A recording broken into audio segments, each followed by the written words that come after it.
Hi friends, சுவையான கட்லா மீன் குழம்பு எப்படி வைக்கலான்னு பார்க்கலாம். பார்த்தீங்களா, வெந்தயம், மிளகு, சோம்பு. நான் எப்போ இப்படி தான் வைப்பேன். பாருங்கள், நல்லா பொரிஞ்சிருச்சு. சின்ன வெங்காயம், பச்சை மிளகா, பச்சை கருவேப்பிலை, மல்லித்தலை. எனக்கு மல்லித்தலை ரொம்ப போட்டால் ரொம்ப பிடிக்கும்.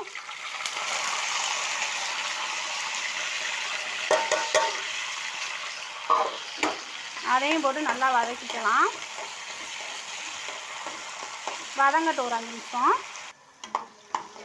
வதங்கிடுச்சு ஃப்ரெண்ட்ஸ். ஒரு ஸ்பூன் மிளகாத்தூள் போட்டாச்சு. இதில் பாருங்கள், தேங்காய், தக்காளி, சின்ன வெங்காயம், ஒரு ஸ்பூன் மிளகு, ஒரு ஸ்பூன் சீரகம், மஞ்சத்தூள் போட்டு கலந்த புளித்தண்ணி, மீன் குழம்பு பொடி. நல்லா வதங்கிடுச்சு, ஊற்றிக்கலாம். நல்லா கொதிக்க வச்சுட்டு எண்ணெய் பிரிஞ்சு வந்தோடனே மீன் சேர்க்கணும். பிடிச்சிருந்தா லைக் பண்ணுங்கள்.